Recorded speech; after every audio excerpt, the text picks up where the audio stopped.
Yo vivo en una ciudad donde la gente aún usa gomina, donde la gente se va a la oficina sin un minuto de más. Yo vivo en una ciudad. Hola, muy buenas noches, bienvenidos a Yo Ciudadano, el programa donde escuchamos tu voz. Acordate de seguir participando en nuestras redes que crecen y crecen de Facebook y Twitter. Esta noche vamos a hablar, estoy con un amigo, y vamos a hablar acerca de las elecciones presidenciales del domingo pasado. Vamos a tener nuevo presidente en la Argentina y por 4 años vamos a cambiar la administración que venía, digamos, del gobierno kirchnerista durante 3 periodos. Buenas noches, Carlos, ¿cómo te va? Hola, Eduardo, ¿cómo andas? Estoy con vos. Carlos siempre nos ayuda aquí en el tema del análisis político. Bueno, un experto, ¿no, Carlos? No sé si tanto, pero bueno, lo vamos a intentar. Está bien, Carlos. Te quería hacer una primera pregunta. Primero, buenas noches. Hola, Eduardo. ¿Votaste? Sí, por supuesto. El domingo votaste. Sí. En principio lo que tenemos que rescatar es que fue un escenario totalmente pacífico, no hubo, por lo menos... En todo el país se votó en paz. ¿Se votó en paz? Y otra cosa que me parece que es de destacar, el aprendizaje acelerado que han hecho presidentes de mesa y fiscales a mérito, bueno, de haber sufragado en las PASO, después en las generales y ahora en el balotaje. Sí, con esto terminamos el ciclo de elecciones de este año, ¿no? Ha sido un ciclo... Sí, inclusive, por supuesto, hay que recordar que se han elegido intendentes, diputados nacionales, senadores, Parlasur, o sea, este año se ha elegido mucho. Pero se ha hecho un aprendizaje democrático importante, al punto tal que decía un amigo, demoré más comprando el pan que yendo a votar en la escuela, porque fue muy ágil. Así que eso, y el recuento también, digamos que contrariamente a lo que había pasado en las generales, que te recordará, eran las 12 de la noche y no había ningún dato, en esto me parece que el correo argentino estuvo a la altura de las circunstancias y a las 8:30 estaba como resuelto el tema, ¿no? Vamos ahora al análisis. La primera pregunta es con relación a este hombre Durán Barba, ¿no?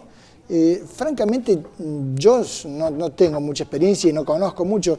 Me sorprendió muchas de los consejos que le dio a Macri, por ejemplo, no juntarse en algún momento con Massa y demás, y pareciera que por los resultados no estaba tan equivocado, ¿no? Casi que me comprenden algún poquito la general de ley, ¿no? O sea, yo no lo he tratado personalmente nunca a Durán Barba. No tengo simpatía hacia su persona, su forma de ser. O sea, tengo alguna dificultad ahí de afecto, ¿no? Con Durán Barba. Pero reconozco que cuando pareciera que todos los especialistas marcaban la necesidad de un acercamiento con Massa, a partir inclusive de algunas señales que había dado el propio Sergio Massa en ese sentido, bueno, él se mantuvo firme en que tenía que ir solo y demás. Así se hizo. En verdad, los resultados del domingo le dieron parcialmente la razón, digamos, porque el resultado fue ajustado, después lo tenemos que tratar un poquito. Tampoco fue una diferencia astronómica, ni mucho menos, hubieron 3 puntos de diferencia. Y bueno, y creo que el gran escenario que se viene es por encima de Durán Barba. Ya vamos a hablar del escenario que se viene, pero quisiera hablar de algunos temitas puntuales. Por ejemplo, el tema de las encuestadoras. Te confieso que particularmente las encuestas daban en la primera vuelta un resultado que finalmente no se dio, ¿no es cierto? Varias encuestadoras decían que probablemente Scioli podría llegar a ganar en primera vuelta. Así es. Te digo la verdad, yo creía que iba a ser así. Y bueno, finalmente no fue así. Y en la etapa, en esta otra, en la final, ¿no? Cuando ya estaba Scioli con Macri, las encuestadoras también daban una diferencia que finalmente no se dio, ¿no? Creo que han sido las grandes derrotadas, ¿no? Las encuestadoras. Yo no sé si es que el encuestado aprendió también a manejarse con alguna respuesta esquiva, o hay atrás de esto una maquinación o alguna tergiversación en los resultados. Pero lo que ha marcado es que en 15, 20 días las encuestadoras se equivocaron fuertemente 2 veces al decir que Scioli ganaba en primera vuelta, y se equivocaron fuertemente en la segunda, cuando algunas daban entre 10, 12, 15 14 puntos. se llegó a decir en algún momento después del debate, ¿no? Entonces, en definitiva, hubo, no sé qué dirá el escrutinio definitivo, pero todo indica que en esta elección del domingo únicamente hubo una diferencia de un poquitito menos de 3 puntos, ¿no? Bueno, y esto marca que las encuestadoras, obviamente, de alguna manera, o han intentado manipular la opinión pública diciendo cosas y apostando al exitismo, o realmente el electorado ha tomado un atajo y les ha contestado cosas que los llevaron a resultados negativos. Y fundamentalmente esto, digamos, yo que soy extra político, digamos que no estoy en el sector, yo veo que el resultado final ha sido también de un apoyo a la gestión de Cristina, porque imagínate que sacar 48% después de 12 años no es fácil, ya lo hemos visto acá.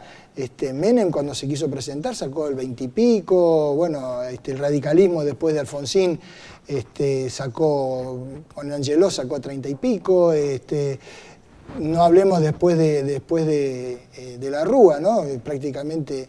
Sin embargo, la gente en algún punto, digamos, apoyó las políticas que se están llevando adelante por el gobierno yo creo que en nacional. general... No es que las repudió, no es que hubo un repudio generalizado, ni mucho menos, al contrario. ¿No? Pero bueno, digamos dos cosas. El gobierno apostaba a ganar, obviamente imaginaba una continuidad a través de Daniel Scioli, de Zanini y demás, y obviamente no hizo una mala elección. Obviamente me parece que hubiera querido ganar, no le alcanzó, y hay que reconocer que hizo una buena elección. Lo que también marca un desafío para el próximo gobierno, porque le está diciendo, guarda que hay un 48% del electorado que piensa que las cosas se han hecho bien, otras que dicen que hay que mantener las que se hicieron bien y modificar algunas.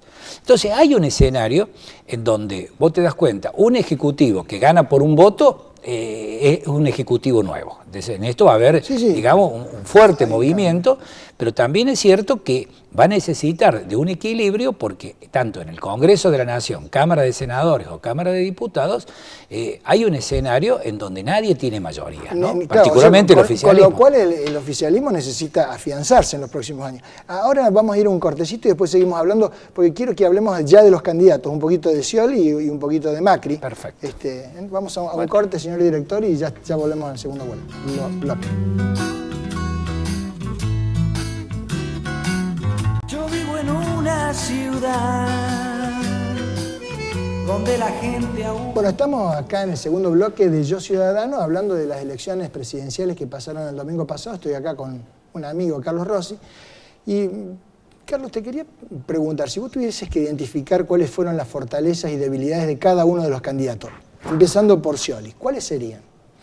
Yo lo conozco personalmente a Scioli. Durante 4 años prácticamente hemos convivido día a día en el Senado de la Nación. Él era el presidente del Senado. Daniel tiene una virtud.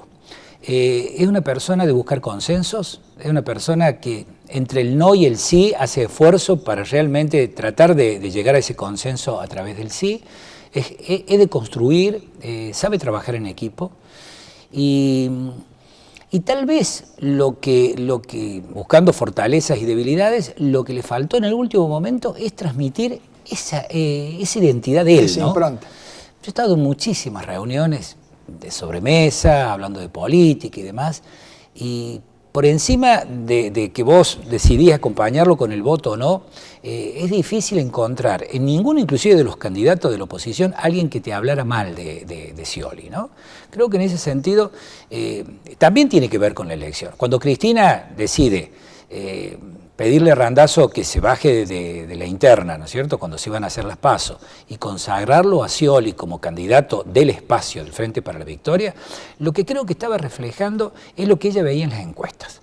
Daniel era una persona que tenía un alto conocimiento público en toda la geografía del país y en general tenía una alta imagen positiva. Sí, alrededor del 50%, 55%. Y la tenía siempre. Vos lo medías en el 2008, en el 2011, en el 2014 y te medía más o menos lo mismo. Es una persona que inclusive en el trato personal, inclusive hay que reconocer que en el debate, por encima de algunas lecturas que se hicieron, en general es una persona con quien es difícil, sin caer en la injusticia, hablar mal de él, ¿no? Porque una persona en eso, desde su familia, desde su entorno, desde su en el debate lo vi un poco más agresivo yo a Macri que a sí, o suficiente por ahí, ¿no? Algún grado de suficiencia, una cuotita de soberbia y demás que tuvo al principio, bueno, algún acompañamiento, bueno, va a venir pero bien una esto crítica. que han salido bastante cerca para que ese tipo de cuestiones no no sean verdaderamente, no marquen el Hay que hacer consenso. Yo creo, Eduardo, de que este resultado electoral, que no debiera haber ocurrido el resultado electoral para buscar consenso, porque yo creo que por más que vos tengas mayorías, yo me acuerdo de una persona de consenso, Daniel Filmus. Voy a hablar bien de Daniel Filmus. Una vez estábamos en el Senado y le había presentado un proyecto de ley de cooperadoras, para realmente darle una protección a la gente, ¿no? Cuando trabaja a favor de su escuela y de pronto por un accidente mañana pierde todo su patrimonio. Y el radicalismo quería votar en contra de ese proyecto. Faltaba, estábamos ya por votar, y un sector del radicalismo decidió votar en contra. Obviamente la ley hubiera podido salir lo mismo, ya venía de diputados, o sea que realmente era el trámite de votar. Y cuando el radicalismo decide votar en contra, Daniel pide un cuarto intermedio, nos sentamos a conversar con ellos, digo yo, nos sentamos porque yo integraba la Comisión de Educación, y realmente acordamos con ese sector del radicalismo que había observado la redacción de un artículo, hacer una pequeña modificación, volvimos al recinto y salió por unanimidad. Bueno, entonces, estos son los consensos que yo creo que tiene que buscar el nuevo gobierno, y políticas. Viste que siempre se habla del pacto de la Moncloa, ¿no? Y bueno, y fue importante, para España fue muy importante, y creo que ahora hay temas muy pendientes, ¿no? O sea, en lo económico, en lo social, en lo de la seguridad, en el narcotráfico. Digamos, el sector de Massa o el bloque de UNA ha hecho público su compromiso, su voluntad de acompañar los proyectos que tengan esos grandes desafíos. Entonces yo creo que sí hay ahí, ¿no es cierto?, un consenso de todos los sectores. Me parece que vamos a trabajar en consonancia, a lo cual se tienen que sumar los gobernadores, porque digamos hay problemáticas que exceden al gobierno nacional, sí, y se instalan fuertemente en las provincias. Dos cosas, ¿no? Ahora vamos a hablar de Mauricio Macri, fortalezas y debilidades, siempre previniendo que la mayoría de las provincias están digamos, no forman parte, digamos, del PRO o del gobierno, ¿no? En la mayoría de las provincias, creo que era 17-9, una importante diferencia está en manos de quien hoy es la oposición, con lo cual también ahí le va a hacer ruido para tratar de llegar a un acuerdo, ¿no? Y los gobernadores, yo creo que de Macri. Bueno, yo creo que Macri, la virtud que ha tenido es invocar a una palabra, el Podemos, cambiemos, generar una expectativa, un sueño, una nueva ventana hacia el futuro, que obviamente su gran desafío ahora es saber si todo eso es realidad. La gente un poco votó con esa expectativa. También es cierto que tuvo una buena línea de campaña, en el sentido de que, tal vez, una foto, su cierre de campaña. Y acá es una crítica que por lo menos en mi reflexión se la haría a Scioli, ¿no? En el cierre de campaña, Macri se va a Humahuaca, se va a Jujuy, se va al interior del interior, es decir, marca un compromiso con el federalismo muy fuerte, cuando se hubiera podido quedar en la capital federal o venir a Córdoba. Scioli me parece que debió haber hecho lo mismo. Si él viene flojo en Córdoba, viene flojo en algunas provincias del interior, particularmente Mendoza, Santa Fe, yo creo que ahí es donde tendría que haber puesto el mayor esfuerzo. Él hace su cierre de campaña a donde estuvo siempre, digamos, fue gobernador 8 años de la provincia de Buenos Aires y el cierre de campaña lo hace en la provincia de Buenos Aires. Yo creo que eso fue una señal. ¿Vos decís eso que fue un error?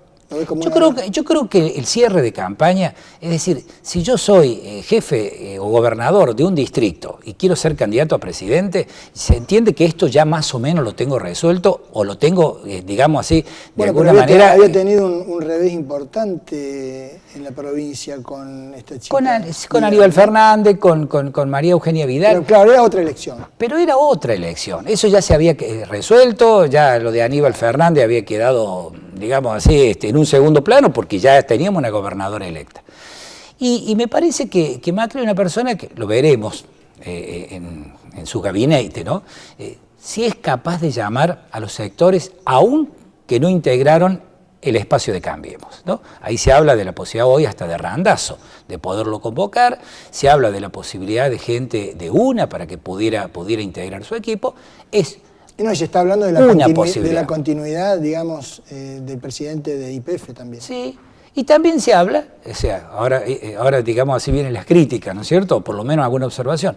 El riesgo por ahí que también puede tener Macri es de rodearse mucho de su propia gente.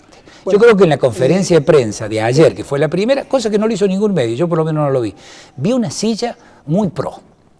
O sea, estaba Vidal, estaba Rodríguez Larreta, estaba él, estaba Marcos Peña, que va a ser jefe de gabinete, y no veía de espacios más abiertos, ¿no? Y creo que este es el gran defecto. Yo creo que la persona de más confianza de Macri fuera del PRO es, me parece que Sanz, ¿no? Y Sanz ya estaba anunciando que se había ido, y Lilita Carrió también, que dice que no va a participar del gobierno. Es una lástima lo de Sanz, a quien particularmente aprecio y reconozco que tiene un poder de consenso. Ahora, pero es un dirigente muy inteligente, ha sido intendente. Siempre yo digo, el dirigente político que fue intendente de su... Ahora, vos que estuviste en la política, sí, ¿no? Estás a punto de, digamos, de llegar a lo que anhelaste durante años, trabajando en la política, viajando y demás. Esta bajada así, de decir, no, me vuelvo a mi casa, me vuelvo con mi familia. No lo entiendo, particularmente no lo entiendo, pero, o sea, tiene un hándicap que es una persona que tiene derecho a ser escuchada, es decir, de pronto ha tenido un tema familiar, él ha escrito una carta conmovedora, ¿no? O sea, con sus razones y demás, se retira de la política. Bueno, pero hay algo, mira Eduardo, que tal vez es la lección más grande que nos puede dejar este domingo pasado. Yo veía la gente del Frente para la Victoria, que se había autoconvocado frente a la Plaza de Mayo y demás, llorando, con tristeza. Había chicos de 16 años que oficiaron de fiscal de las dos fuerzas políticas, tanto de Frente para la Victoria como del PRO. Ese llorar implica tener una camiseta puesta, ganas de defenderlo y demás. Un compromiso. Y también veía en estas elecciones el surgimiento de nuevas figuras políticas. Yo creo que le faltaba, ¿no?, a esta democracia realmente la posibilidad de que se abrieran nuevos dirigentes. Entonces hoy te encuentras que en todos los espacios políticos han aparecido nuevos dirigentes que seguramente, cualquiera sea el resultado de Macri, vamos a tener opciones electorales para gobernadores. ¿Quiénes son esas personas? A ver. Si no, Urtubey es una persona, Randazzo es otra persona, Scioli creo que ha quedado buena imagen, la presidenta, como decís vos, se va con un 48% de intención de votos consagrado en la elección del domingo. Hay que hablar de Massa también, una persona joven que fue jefe de gabinete, ha sido intendente de Tigre. Y en Córdoba mismo, vos ves, un Yarlora que va a asumir como vicegobernador ahora dentro del 10 de diciembre, y toda una dirigencia política nueva, sí, ¿no? Massa, Randazzo, Urtubey, la gente de Mendoza, el mismo compañero de fórmula. No lo nombraste a Mestre. No, bueno, estoy hablando de dirigentes nacionales, no es que lo haya excluido por algo, pero Mestre me parece que tiene un gran desafío, que es su segundo mandato en la ciudad de Córdoba, ¿no? Obviamente. Que hay varios ríos ahí en la municipalidad, ¿no? Está muy tensa, es una ordenanza, ¿no es cierto?, que marca la posibilidad de generar un ente que tenga más independencia, más ¿Sabes por posibilidad qué de te acción? dije de Mestre? Porque pareciera ser que ahora que se va Sanz, es como que queda una cáscara vacía. Sí, no, el radicalismo, o sea, el Mestre tiene un radicalismo, un dirigente fuerte, en Agua también lo tiene, en Negri sabemos que lo tiene, pero lo va a tener en Gerardo Morales, que además ha ganado la gobernación de Jujuy. Entonces, creo que Cano en Tucumán, que fue un candidato a gobernador con muy buena respuesta electoral, al punto tal que tuvo en vilo al país durante una semana prácticamente con las elecciones de Tucumán. Te marco escenarios. Yo creo que si Mestre, obviamente, termina con éxito, con un reconocimiento de la sociedad de los cordobeses, su segundo mandato en la ciudad, obviamente eso lo va a proyectar como un dirigente nacional de peso. Además, mientras sea intendente, también es cierto, es la segunda ciudad del país. Después de la ciudad de Buenos Aires, la ciudad más importante del país es la ciudad de Córdoba.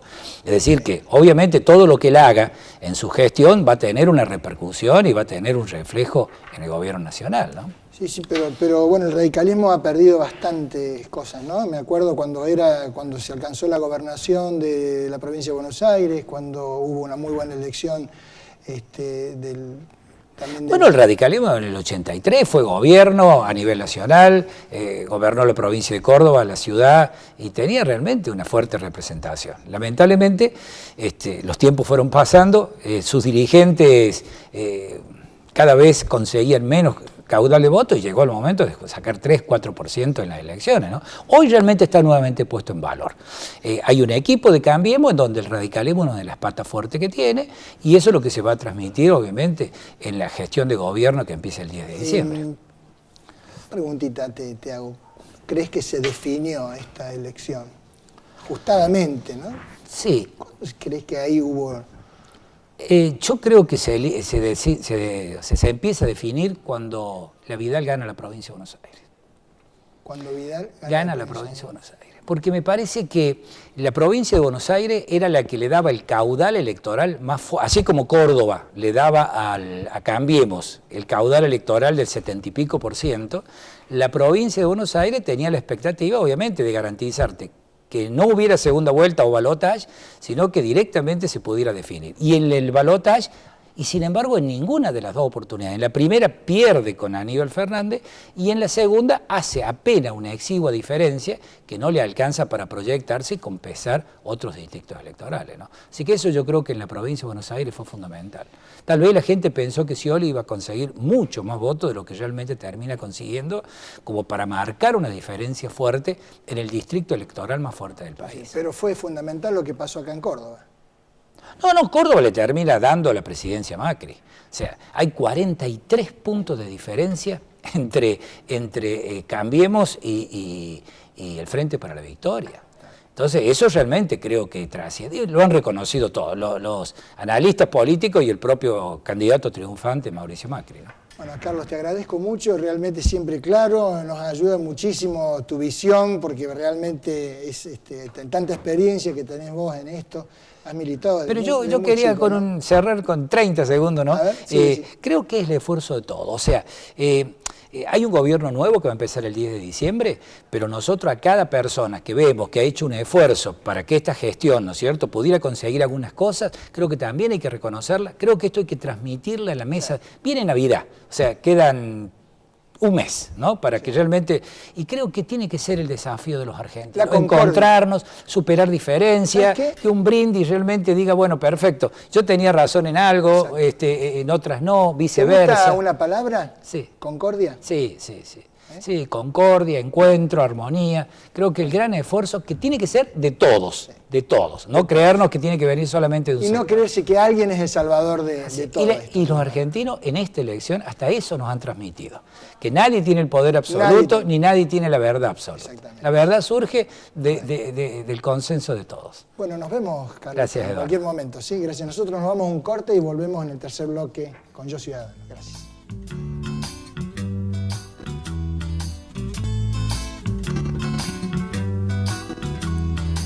Bueno, estamos en el tercer bloque, estoy acá con Ezequiel Vergara. ¿Cómo estás, Ezequiel? Buenas noches, Eduardo. Buenas noches. Hoy vamos a hablar en defensa del consumidor acerca de los planes de ahorro de los automóviles, Los planes de ahorro para autos, así es. Escúchame, quiero hacerte una serie de preguntitas. Por ejemplo, ¿pueden aumentarte la cuota?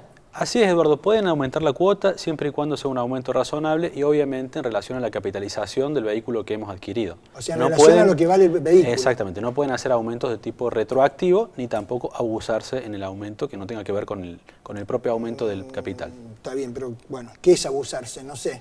Aumentos que no tengan que ver con la capitalización del bien que lo da la propia concesionaria en los autos nuevos. Está bien. Si dejo de pagar el plan, sí. ¿Cuánto tiempo puedo dejar de pagar? ¿Cómo hago si tengo que recuperar? Pagué 20 cuotas, por decirlo. Bueno, para el caso que yo superé la tercera cuota, haber abonado, tengo derecho obviamente a que me reintegren el valor total de los fondos que ha aportado este plan de ahorro.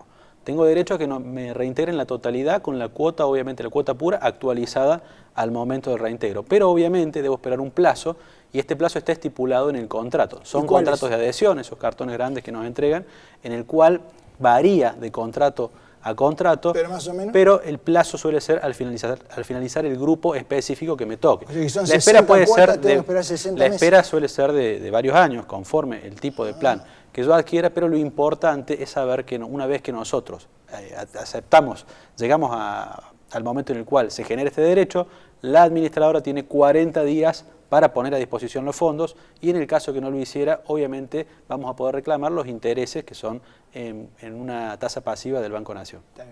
La entrega del vehículo. Yo licité y gané la licitación o salí sorteado. Sí. ¿Cuánto demora? Bien, para la entrega obviamente también está fijado en el contrato. Habitualmente el plazo suele ser de 60 días y para el caso de que haya cambio de modelo a veces se duplica a 120 días. ¿Qué es lo importante para aconsejar? Que el consumidor documente el momento en el cual yo tengo la adjudicación.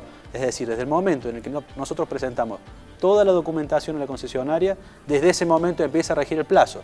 Pero si nosotros no tenemos ninguna prueba, a veces las concesionarias, la propia administradora, suelen jugar con nuestra falta de prueba y extienden los plazos. Por eso es importante generar el recibo para el momento de la adjudicación. ¿Y qué debo pagar cuando retiro la unidad?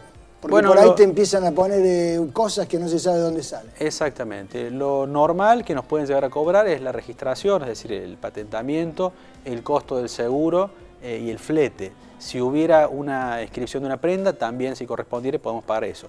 Si vemos que nos están cobrando algún otro ítem, podemos llegar a pagarlo firmando con reserva o bien haciendo algún tipo de salvedad. Una última pregunta, ¿puedo elegir la compañía de seguro? Tenemos que tener a disposición 5 compañías de seguro ¿Y para de poder esas elegir. 5? Exactamente, habitualmente no lo cumplen. Lo más importante es al momento que nosotros, si dejamos de pagar, no firmar cesiones porque estas compañías suelen llamarnos para devolvernos el dinero, nos inducen con todo tipo de mentiras y maniobras a que nosotros aceptemos firmar una cesión y no nos reintegran el valor correspondiente de lo que deberían darnos al momento del contrato. Hay que tener mucho cuidado en el momento. Son negocios millonarios para las empresas de auto. Bueno, muchísimas gracias, Ezequiel. Nosotros nos vamos porque ya se nos fue el tiempo. Muy buenas noches. Chau, chau. Yo vivo en una ciudad donde la gente aún usa gomina, donde la gente se va a la oficina sin un minuto de más. Yo vivo en una ciudad